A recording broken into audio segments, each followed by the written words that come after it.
Students, ہمارا جو اگلا ٹاپک ہے وہ ہے بینکوں اور بیمہ کمپنیوں کو قومی تحویل میں لینا۔ یہ ہمارے ایکسرسائز کے حوالے سے اگر دیکھا جائے تو کسی بھی شارٹ اور لانگ کویشچن کا حصہ نہیں ہے، یہ ہم لوگ ایڈیشنل شارٹ کویشچن کے طور پر تیار کریں گے۔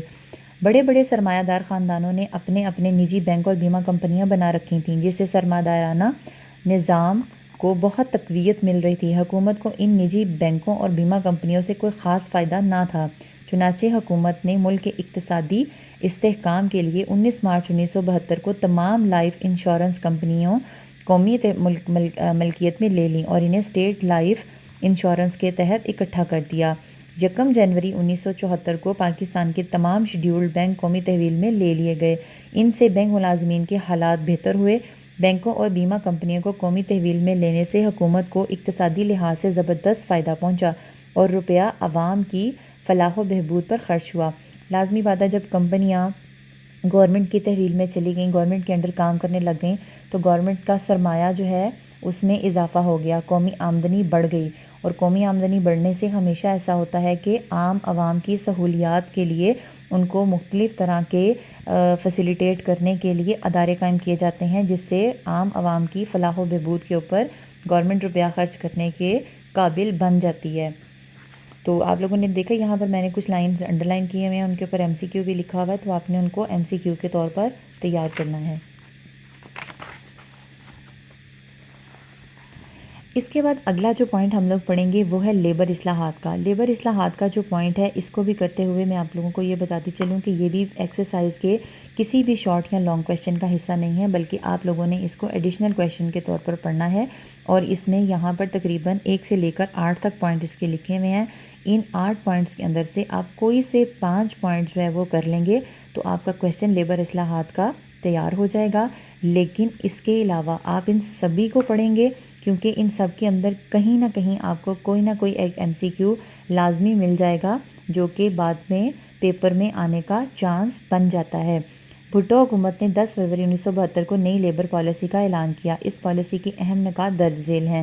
وہ 5 پوائنٹ جو میرے خیال میں امپورٹنٹ تھے ان کو میں نے مارک کیا ہوا ہے، ہم انہی کو پڑھ لیتے ہیں، لیکن آپ لوگ یہ سارے پوائنٹس کو جو ہے وہ پڑھیں گے، اور اس کے اندر جو امپورٹنٹ ایم سی کیوز ہوں گے ان کو آپ لوگ لازمی تیار کریں گے۔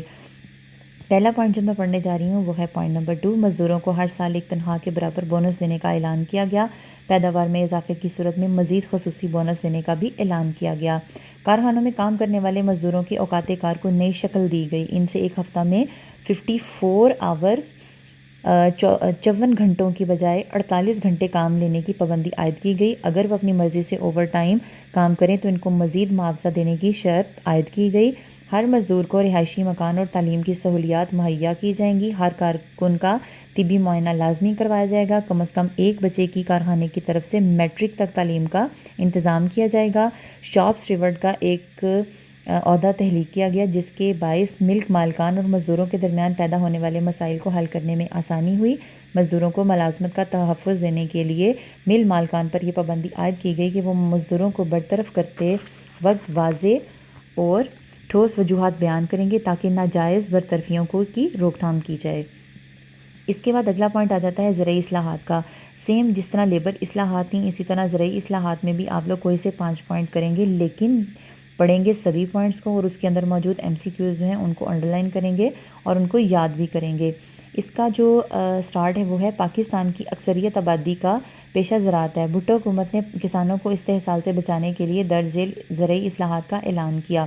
اس کا جو پوائنٹ نمبر 1 ہے، یہ اسٹوڈنٹس کویشچن نمبر 8 شارٹ کا آنسر بھی ہے، تو پوائنٹ نمبر 1 کو ہم لوگ جو ہے وہ ایز 8 شارٹ کا آنسر بھی یاد کر لیں گے، اور اگر یہ کویشچن لانگ میں آ جاتا ہے یا ایکسٹرا شارٹ میں آ جاتا ہے تو اس کے لیے آپ کا ایک پوائنٹ بھی اسی طرح اسی کے اندر سے تیار ہو جائے گا۔ زمین کی انفرادی حد ملکیت 150 ایکڑ نہری، یعنی وہ زمین جو نہروں کے ذریعے سیراب کی جاتی ہے، اور 300 ایکڑ بارانی، اور وہ زمین جو کہ نیچرل رین کے ذریعے جو ہے جس کو سیراب کیا جاتا ہے۔ تو یہ طے کیا گیا کہ ایک شخص کی ملکیت میں نہروں سے سیراب کی جانے والی زمین 150 ایکڑ اور نیچرل رین کے ذریعے سیراب کی جانے والی 300 ایکڑ زمین ہوگی۔ اس سے زیادہ ایک شخص اپنے پاس زمین نہیں رکھ سکتا تھا۔ زائد زمینیں زمینداروں سے لے کر مزارعین اور کاشتکاروں میں بلا معاوضہ تقسیم کر دی گئی۔ مارچ 1976 تک 15 لاکھ ایکڑ زمین کسانوں میں تقسیم کر دی گئی۔ پھر میں نے پوائنٹ نمبر 3 جو ہے وہ کیا ہوا ہے چوز، تعلیمی اداروں یعنی کالجوں اور یونیورسٹیز وغیرہ کے علاوہ کوئی شخص مقررہ حد سے زائد زمین رکھنے کا حقدار نہ ہوگا۔ پوائنٹ نمبر 5 ہے کسی بھی شخص کو استبل مویشی فارمز اور باغات کے نام پر مقررہ حد سے زائد زمین رکھنے کی اجازت نہ ہوگی۔ تمام شکارگاہیں حکومت نے اپنی ملکیت میں لے لی، البتہ تاریخی نوعیت کی شکارگاہیں مستثنیٰ قرار دی گئی، مستثنیٰ یعنی ان سے بالاتر کر دی گئی، یعنی ان سے علاوہ۔ پھر آپ لوگوں نے یہ 4 پوائنٹس کرنے کے علاوہ ایک جو میں نے لاسٹ پوائنٹ اس میں چوز کیا ہوا ہے وہ ہے ٹریکٹر اور دوسری زرعی مشینری خریدنے کے لیے کسانوں اور زمینداروں کو آسان اقساط پر قرضے دیے گئے۔ تو یہاں یہ والے 5 پوائنٹس ہو گئے۔ اس کے بعد ہم نے کیا پڑھنا ہے کہ نیشنلائزیشن کے صنعت، تعلیم، کامرس اور تجارت پر کیا اثرات ہیں۔ تو انشاءاللہ اس کو ہم لوگ اگلی ویڈیو میں ڈسکس کرتے ہیں۔